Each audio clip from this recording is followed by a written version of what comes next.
Welcome to BlackUSA.News Morning Show. I'm your host, William Honablew Jr. Join us as we explore the news and opinions that impact our community. We break down how the major stories have a very personal, local, and racial impact. No topic is off limits, but even if the conversation gets rough, we're always going to keep it real.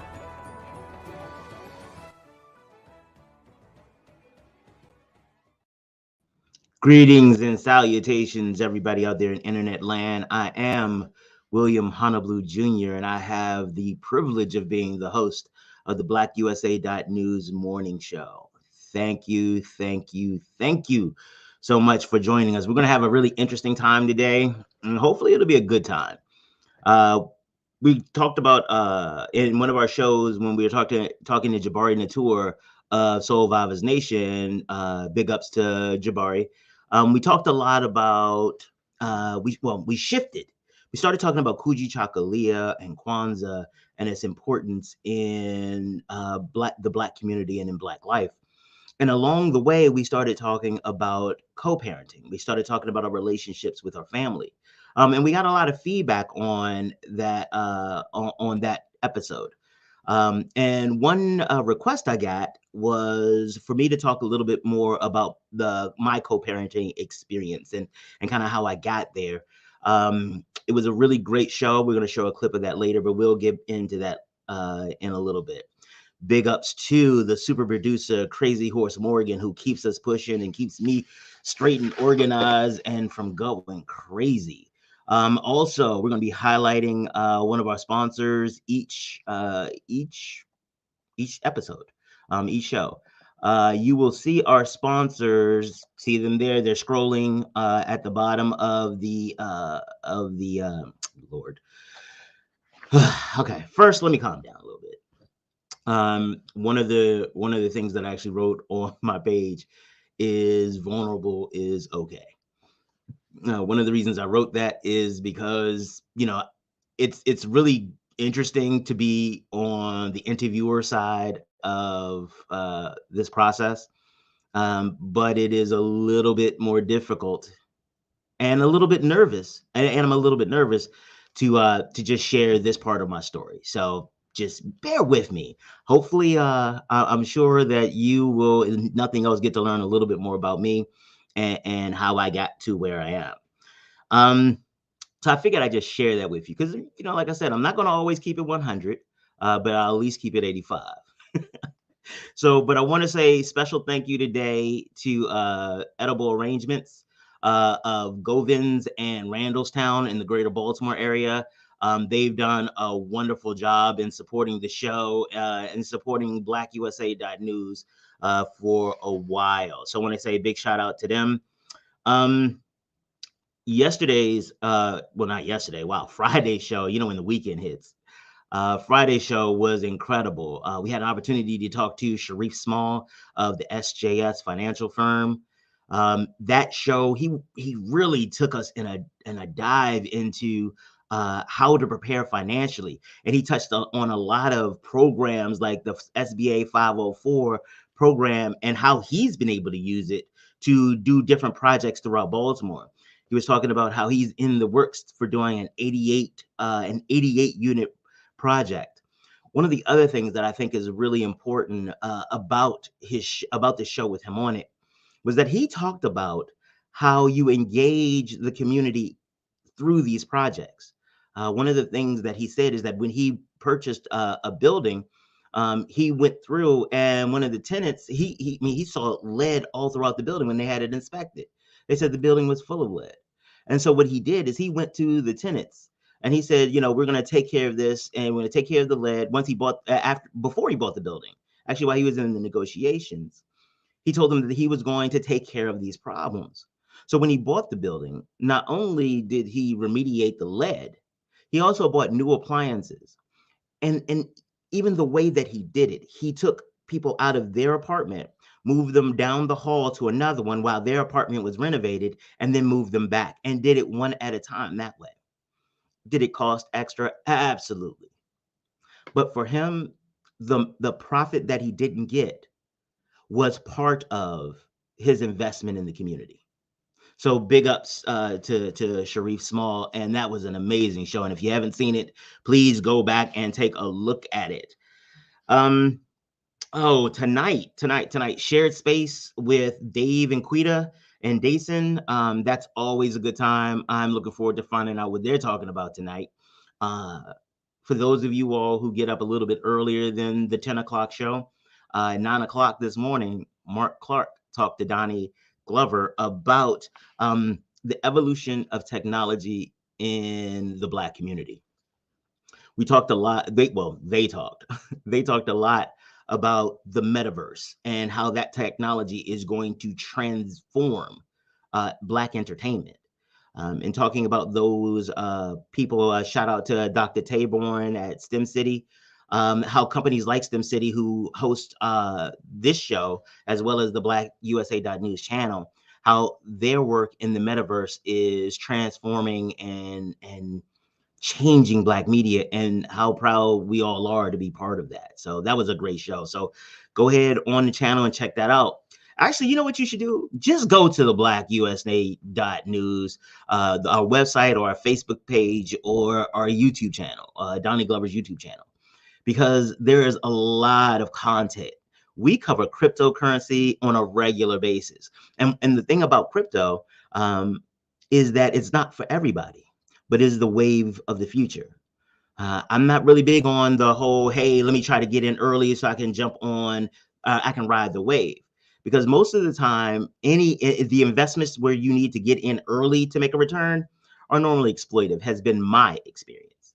So, but what I am finding, and some of it through BlackUSA.News, watching some of the programming we have, especially Saturday show, I'm learning that it is a wave that is coming that can't be abated. It is coming, and we need to understand it. We need to get involved in it, cautiously, in my opinion, but we do need to get involved. I'm never a big fan of speculating when it comes to financial markets, because what I know is that there are people in the background and organizations that have enough weight that they can shift the markets when they choose. And unless I know what they're planning to do, it's a less risky lottery for me. My opinion. We each have to come to the table with our own levels of risk and risk aversion. I'm just sharing with you guys mine. Let's see what else. Tomorrow's show, we have an opportunity for you guys to meet one of my dope friends, Misha Sutton. Misha is a career educator, but we're not going to talk a lot about her role in education. We're going to talk about her role in the community. She has served not only on boards of directors, but she's helped organizations get money, helped them develop programs, and really changed lives. And we're going to talk about how individual action can really lead to changing the outcomes for entire families at times. So I'm excited about that. Plus, I love introducing you all to my dope friends. All right. Events, we've been talking about this for a little while. The grant writing training that is being hosted by the Baltimore City branch of the NAACP.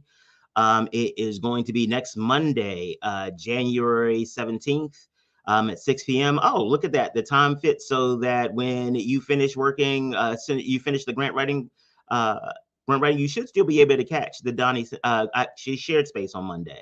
So next week, you might be able to catch shared space and learn a little bit about grant writing. Visit www.grindinggang.com for registration, tickets, and information. All right, let's see. So what else we got to talk about?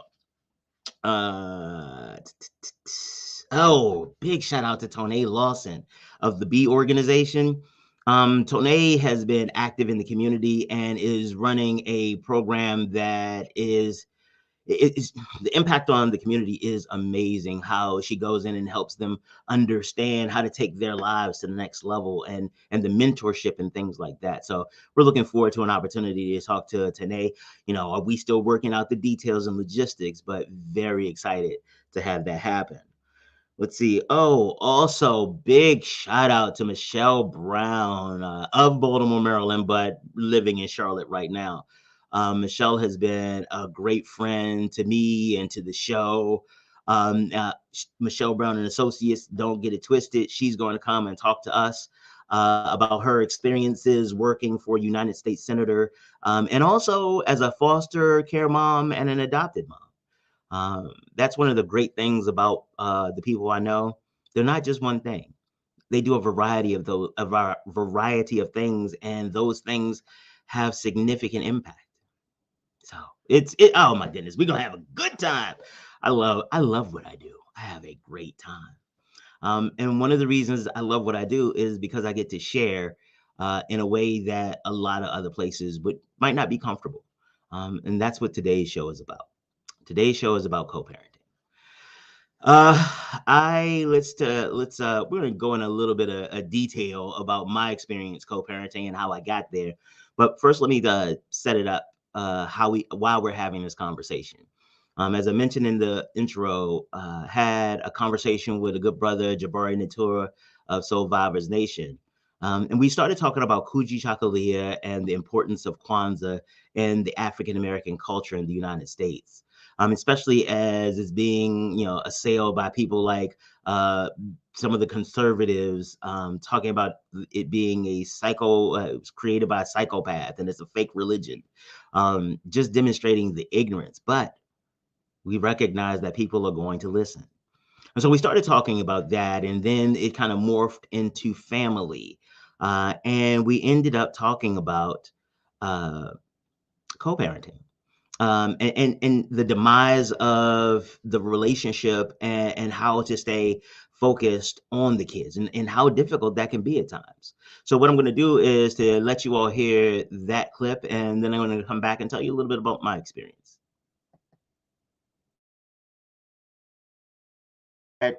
Like, for example, that's the mother of that's my kid's mom. Like, she is an integral part of them being okay. Exactly. Okay, and like you said, while we talk about, I know we taking a turn. It was like, there was one point, and I've had my children, so I haven't been away from my children. It was always equal share, absolutely. Like, like half of the week, because she worked, she drove a bus, so I had them half of the week, she had them half of the week, and then it came the time when my daughters got a little older. These teenagers, when they really started to play the system and they tried to get away from dad. There was a couple of things that happened. So then, because we had physical and legal custody of them, both of us did, and we didn't have a schedule nailed down. And so they would stay, they would try to figure out a way to stay away, especially when they was in trouble, And so I took we went to court, and the crazy thing is, when we went to court, they made us go to counseling sessions and stuff. And so the guy pulled me to the side. I said, because I was fighting for full custody. I was like, I want full custody. I want this. I want that. And the guy pulled me to the side. He said, look, I don't think what you want is full custody. What you want is to get the schedule straight. So that y'all can be cool. He said, because if you win this case, you don't win. You think that you're going to get these girls and they're going to come over there and do whatever you say after they feel like you took them from them. Yeah. And I was like, I had to think about that. I was like, dang, he right. You know what I'm saying? Like, because if I win, do I think that at that point they're going to be like, oh, daddy, yeah, we're going to go along with everything. It's going to be like, you're going to be met with maximum, attitude. You're the bad guy now. Yeah, exactly. You're the bad guy. So tearing our family up. Yeah. So you know what I'm saying. So I had to think about that. But like I said, thankfully, what I'm saying. Wait. Do you remember this dude's name? Because again, we shout out people who do good shit. I do not remember that guy's name, but it was funny because all through that whole process, I met a lot of good people, and some people I don't remember their names. And I can remember when they made us go to the first therapy session. It was a whole bunch of broke up couples, broken couples, like marriage. It was probably about 10 couples in a room, and everybody was coming in, and so everybody was in there. It was a man and a woman, you know what I'm saying, and nobody wasn't speaking. I can remember the guy said when we walked in, he said, "Okay, I know it's tight in here right now, and I know that the way that y'all feeling towards each other."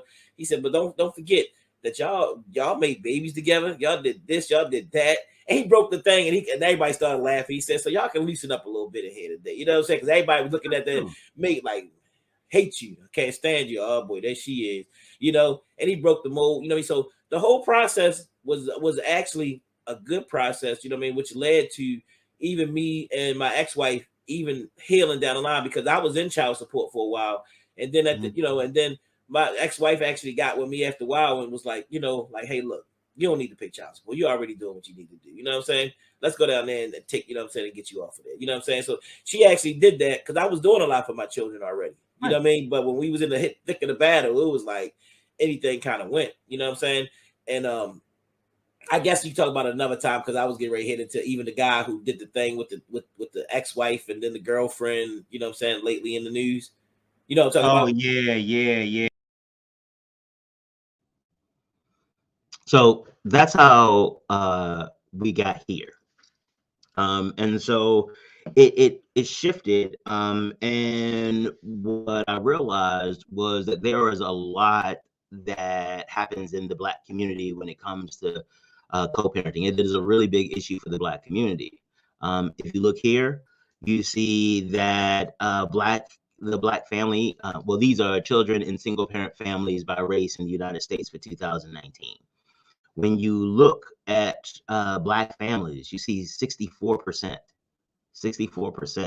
of Black children are being raised in single family households. So that means that co-parenting is a real thing.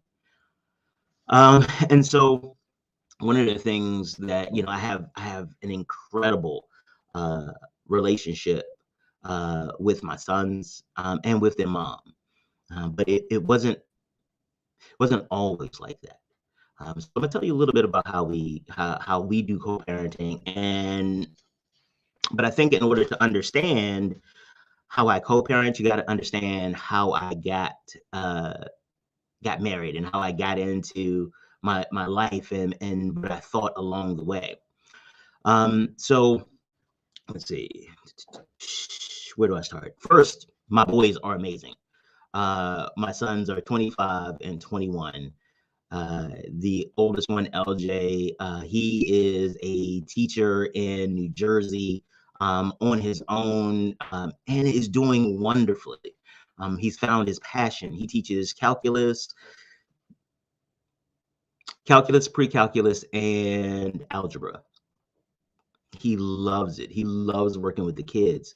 And it's amazing because when I told him when he first said that he was going to move to go to New Jersey to become a teacher, as we were moving, I said, you know what? I think this is one of the dumbest things you've ever done. And he said, what? And I was like, yeah, because if you stay here, I can help you. I have resources. If you want to be a teacher, a principal, a lead teacher, I know people in this city who can help make that happen. And he said, no, I wanna do this on my own. And I was like, that's weird. Like, why would you want to do that? But he was like, I'm going to do it on my own. And he did it on his own. Like, he has lived independently and he has made it happen. What's more is he's a staunch advocate for those who've been marginalized. I look on his Facebook page. Sometimes I'm confused, but all the time I'm proud because he stands up. He stands up for people and he stands in the gap for them. He's a good man. And so, I'm proud of him. My other son, Timothy, or Diddy, that's what I call him, Diddy or Buddha. Actually, that dude has like 5 different names, and he responds to them all. He's an amazing person and brilliant. When he was in the 5th grade, his teacher told us, she said, Timothy is what a human being should aspire to be. And I looked at her, I was like, I don't even know what to do with that. Like, what does that even mean? But she's right. He has some amazing philosophies, and honestly, some of them have changed my life. So actually, you know what? I think I'm gonna have both of them on, and yeah, that might be fun to have them come and talk about co-parenting from their experience. You know what? That's a show. That's a show. That's what we're gonna do. It's gonna be awesome. It's gonna be awesome. So anyway, so those are my kids. My kids are phenomenal. Um, and sometimes when people tell me about how phenomenal my kids are and how did that happen and what did I do, and sometimes I say they are phenomenal in spite of, because there were periods of time in their life where I wasn't a great dad. Hell, sometimes there were periods of time in their lives where I wasn't even a good dad. My opinion, my estimation. Um, and it feels. And so let me put the context in. I'm going to talk to you all as this older, more mature, more mentally healthy version of William, and I'm going to talk about the William that I was, the 22-year-old guy who thought he knew everything about love and relationships. That's who I was. So I'm going to talk about him, and I'm gonna give you my perspective on him from the place that I'm at now. So to give you a context, some context about how it started. I met my ex-wife on July 8th, 1995, 4 days after my 22nd birthday. Before I turned 23, we were married and had a kid. Yeah. So, and by the way, my birthday is July 4th. So in less than 365 days, we were married with a kid, and I was happy. But let's take a look at this. Before I met her, I had life planned. I knew things. I was smart. Hell, I was brilliant. And I knew I'd studied love and relationships. Most of my friends were female. And so for most of my life, I had been talking about weddings and family and things like that. I had read so many novels about love and relationships. Now, in retrospect, I realized that they were trashy novels. They were the Harlequin romance. I remember one summer, I was like 10 years old. I read like 20 Harlequin romance, well, maybe like 12, 20 Harlequin romance books. Why? And what that did is that it started to shape my understanding of love and relationships. Talking to my friends, it was the blind leading the ignorant. And I hadn't been in a relationship, so all I had was my ideas, my thoughts, and what I imagined it to be. And everybody around me co-signed. So clearly, this is what life would be if you were a good person. If you were,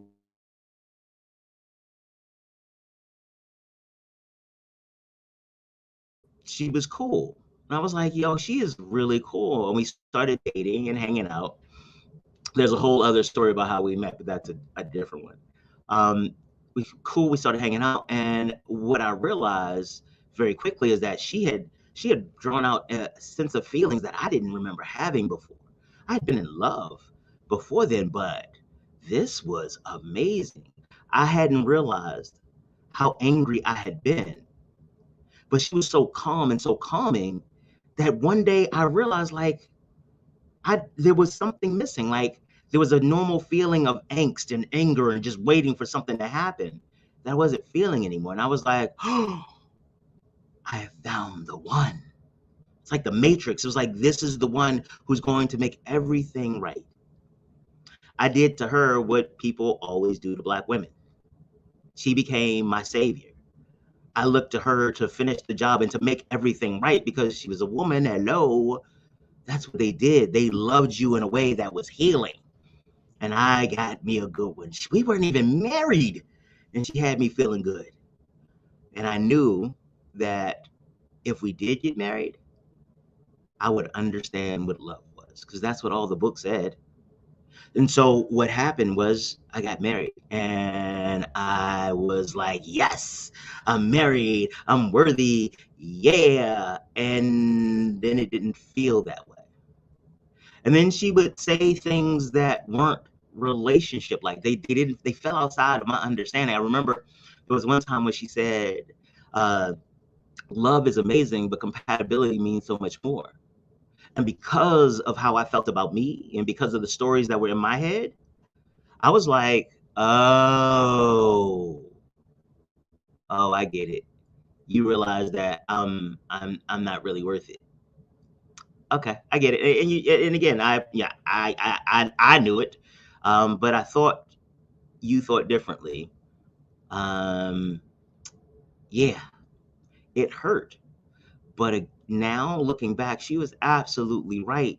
And what I didn't realize is that she was asking for us to get on the same page, asking for us to have, for me, not us, for me to get more focused on the family in a way that was about the family. Because I had a story in my head, I had an image of what my family was to be and what my role was. And everybody had their place. And I did not understand why everybody wasn't doing it. Because if everybody would just do what the story was, then everything would be okay. Everybody would feel good, because that's all I really wanted, was for everybody to feel good. But I had a story in my head about what that should look like. And rather than loving them and engaging them, I tried to help them become the perfect family. I guess in the story, I'm more of an anti-hero, because big shout out to my dad. I at least had an archetype on what to do. And when I started feeling like I wasn't enough there, um, unfortunately, I followed my dad's footsteps. My dad passed away. He was one of those guys from rural North Carolina where a man was a man. And emotion wasn't something that anybody guys really didn't talk about unless they were trying with their woman. Like, there was the designated woman you have, maybe some of your family, but your woman is where you talked about your emotions. And he wasn't even good at that part.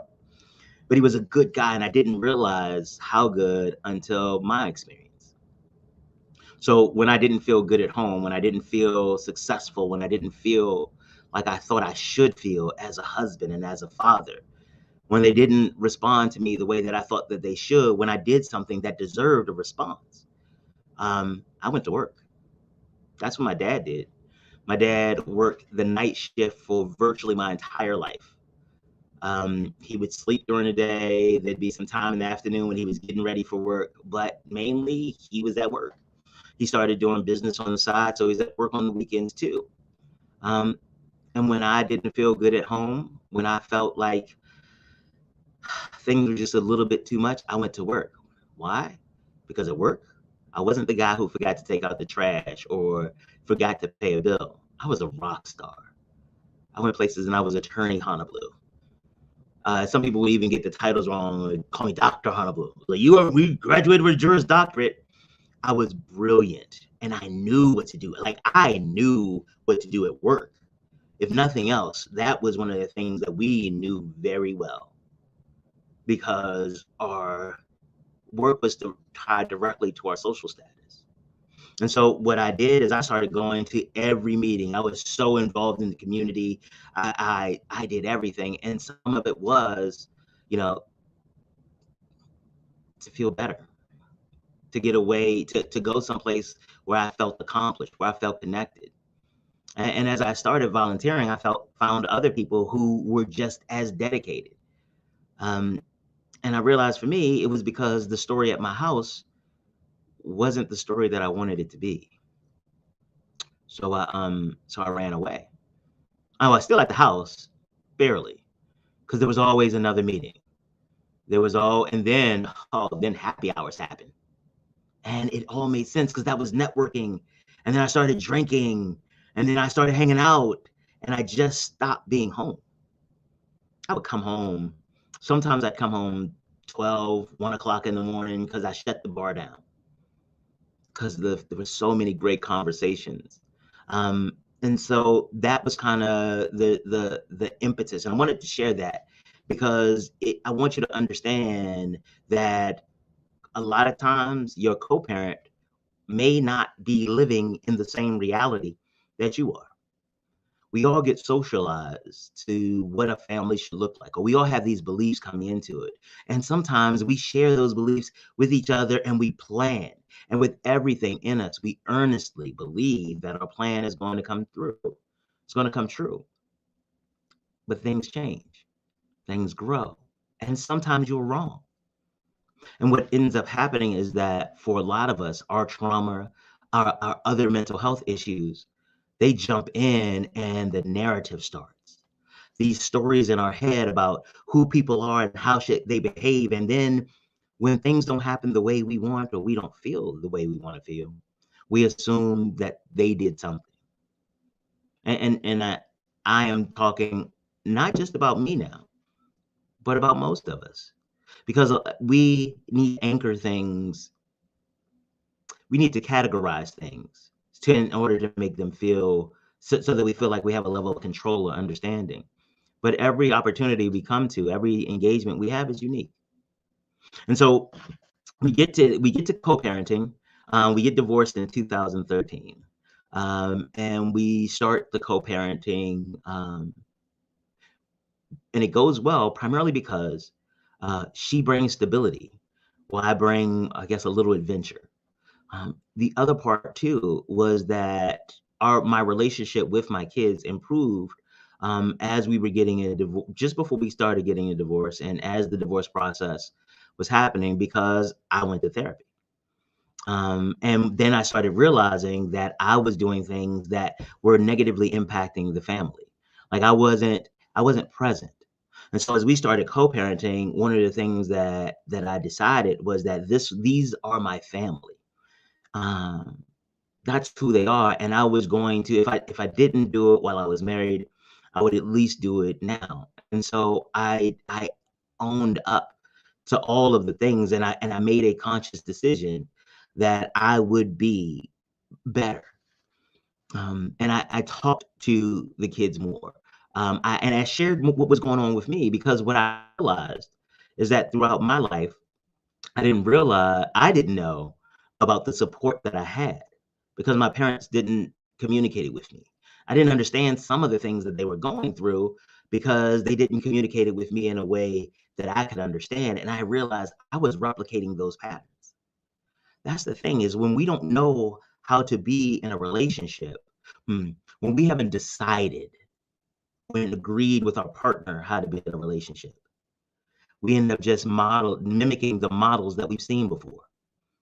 A lot of times we have relationships where we try to define them and make them fit a social context.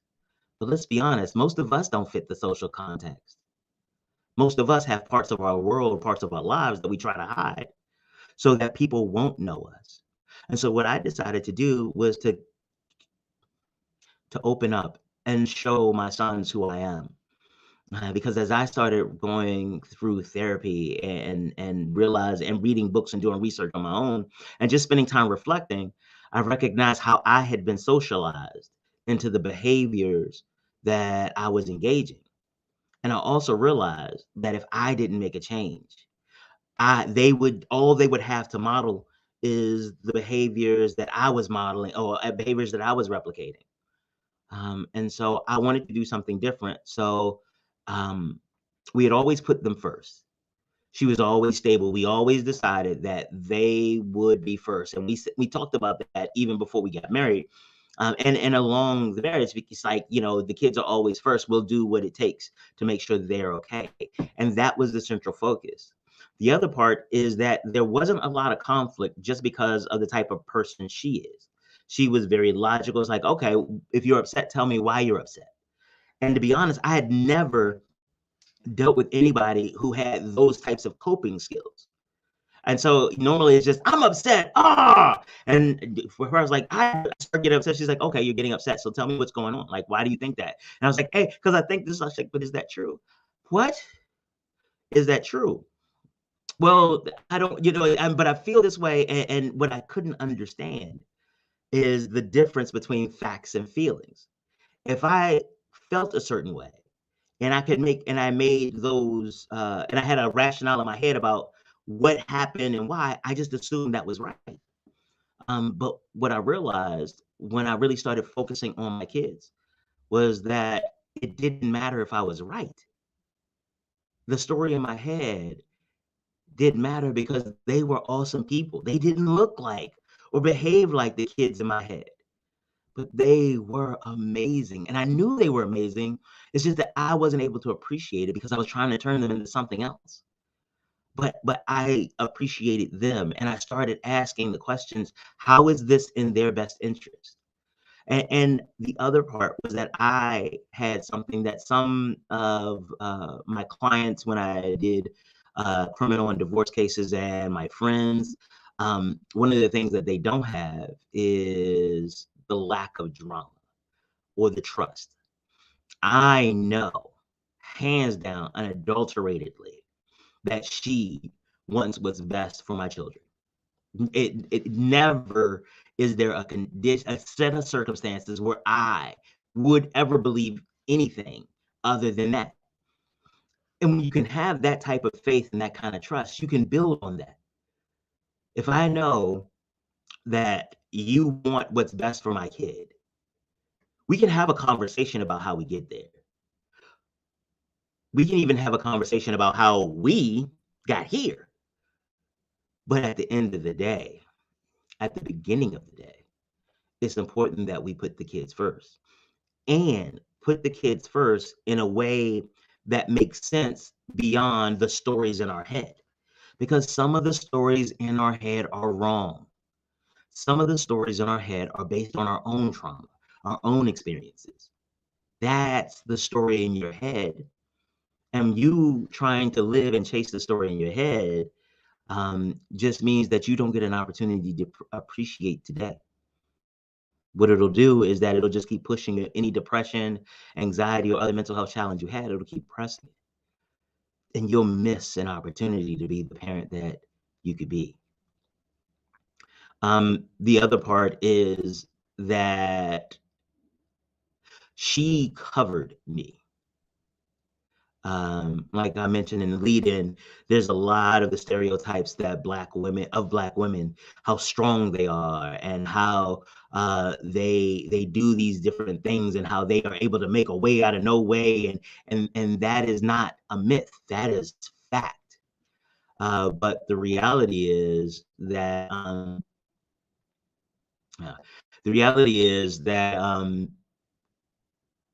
we have a responsibility as men to make sure that they don't have to. And I failed in that responsibility. I did. Because I was so caught in my feelings and in the story in my head that I missed the opportunity to heal, to develop good mental health practices and learn how to communicate with her, because I was expecting her to say something. Something that I hadn't, I was expecting her to meet my expectations. And while I didn't think that I had the same with the boys, I did, because I was looking for a level of adoration that I had fantasized about. But these weren't my fantasies, these are my kids. And when I started to recognize and appreciate them for them, I found a way to love them in a way that I hadn't before. I had not realized that what I was doing wasn't really behaving in love as a behavior. It wasn't really loving behavior. It was more controlling behavior, because I had the story and I wanted them to live it with me. So that's why I say, sometimes I'm kind of like the anti-hero in my co-parenting story, because I was in the middle when we started co-parenting in the divorce. After the divorce, I was in the middle of a healing journey myself, and I still am. And one of the things that I started feeling bad for was like, damn, how much time have I wasted? And that started creating a different set of issues, because I tried to overcompensate. Okay, so since I wasn't here for this and I was at work, I will do this, to hell with this client. And it became as bad on the other side. One of the other issues is that as I raised them, when I did have my influence, I did have an idea of the type of men I wanted them to be. I wanted them to be self-sufficient. I wanted them to be able to figure things out, and I wanted to make sure that they were never intimidated by anything outside of themselves. And so I used to take them to, when I had court appearances, I used to take them there. When we started, my friend, actually Crazy Horse and I started a radio station back in the day, online radio station. I took them to interviews, I took them out. I took them to meetings because I wanted them to know the world. I wanted them never to get into a situation and look around like, oh my God, I don't know what I'm supposed to be doing here. These people intimidate me. I wanted them to know that these are just people. They have the same frailties. They may know more. They may have different roles, but they are no better than you. There will be something that you will master, that you will craft, that you will be one of the experts in life. That's your space. You don't need the rest of it. And so I taught them that, and I taught them to be adventurous, because that's what I thought men were. But they also had their mother's ability to communicate. They always knew that they had a soft place to land, because I saw my role as the father disciplinarian. When they were bad, when things happened, that's when I came into action. But I recognized along the way that they needed a safe place. And I am grateful and so incredibly lucky that she was that for them. The next thing that helped my co-parenting journey was that I had some really amazing people in my life. And Jabari and I had an opportunity to talk about what happens when you don't have amazing people in your life. Watch this. In Yeah, Peachtree yeah. County, in Prince County, Maryland. Yeah. And I was just like, you know what I'm saying? And I was talking to a brother. We was talking yesterday, and I was like, man, like I understand the feeling of, you know what I'm saying, like feeling, you know what I'm saying, like angry and mad and all of that kind of stuff, because you get those emotions and stuff. I said, but man, I wish he had somebody to talk to. I wish I could have talked to him, like, brother, you cannot do this like Yeah, like this. let's You're explain some not stuff. making any, you're not making any points. You know what I'm saying? And all you did was, you know what I'm saying, you left these children by themselves. I don't know, you know what I mean? So far as insurance policies concerned, I don't even know if they can get insurance from you because you killed yourself. You know what I'm saying? Now they gotta go stay. Now you gotta go Kinship stay. They care. have to go stay with a grandmother or somebody. Who they gonna stay with now? You know what I'm saying? And then you done mess their life up for the next 20 years. They devastated. Oh, watch this. They're going to probably end up staying with somebody who you murdered their relative. Right. Like so Exactly. like all for the rest of their life. Yeah. You know, grandma looks at you as like, oh, my baby whose father Yeah. murdered my daughter. Okay, Right. gotcha. Right. Exactly. So you know, it's like, man, I was like, man, I wish I could have talked to this brother. You know what I'm saying? Because I know he flipped and he had different things, but you got to fight that out, man. You got to fight. You got to fight hard, and you got to fight in the courts. You got to do, you know what I mean? Whatever you need to do, but you can't get there to that point, you know? But that's what happens, and I know this, the cool part about this being my show is that I could change topics in the middle, and I've decided that I like this conversation more. Right. But that's one of the big things about it is like when you get these stories in your head, the mental health parts of it, your social support network, and honestly, don't get it twisted. We talk about him having somebody to talk to. We don't know that he didn't. Because I had a friend of mine, she and her child's father was in a situation similar to yours, where, you know, he had gotten himself in, well, his thing gotten together, he got himself together well, and they were going down to take him off child support. Right. And so as they were down there, they finished up and they were getting ready to go grab something to eat.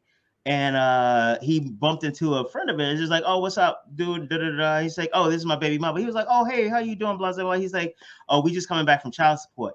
Everything in this dude's face was that bitch, and like she's standing right there, and it was one of those things. It was just visceral. Right. It was because, and those kind of things. So, you know, who knows what he would have said about her if she wasn't there. Yeah, exactly. And a lot of times what we don't realize is that a lot of our people are talking to us through their toxicity. Exactly. Like they're in the thick of it and they really do believe they're helping. They really do. Go. You need to stand up for yourself, because I wish I had done that if I had just, and now they got you caught up in the stories in their head. Right. Exactly. Yep. You right about that. I'm sorry I swerved the topic.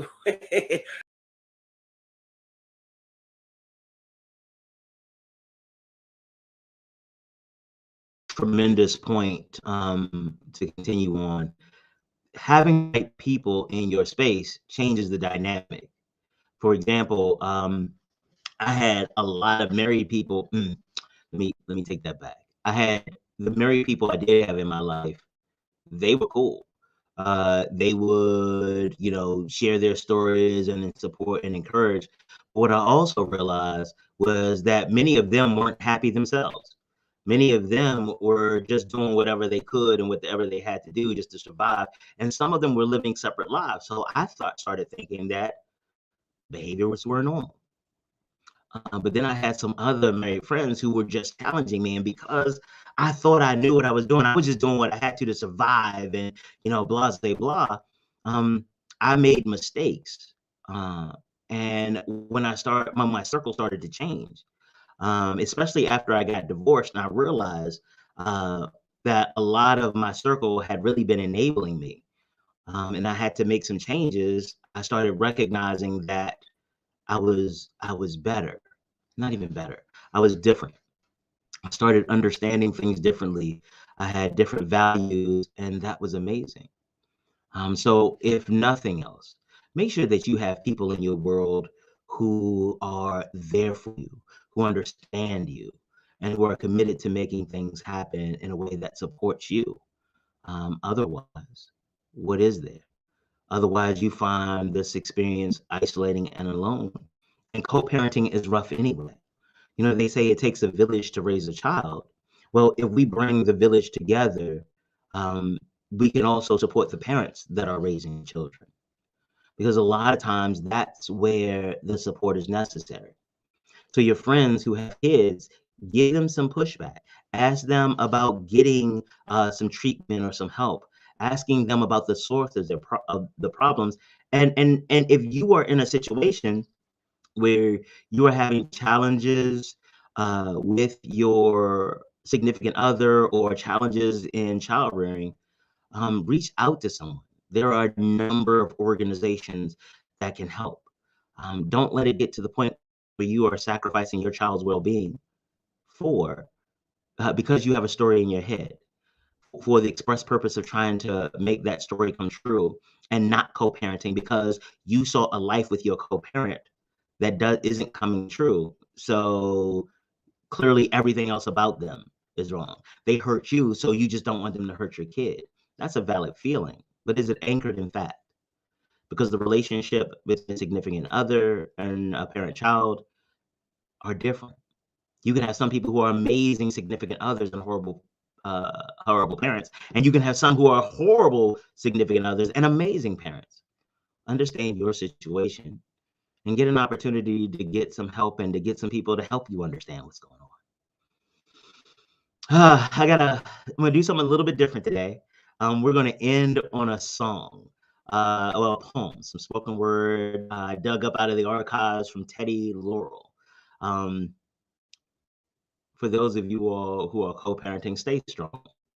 There are a lot of groups out there that you could join and be part of and make it happen. Thank you all very much, and I'll see you tomorrow when we talk to Misha Sutton. Let's see, what are we doing?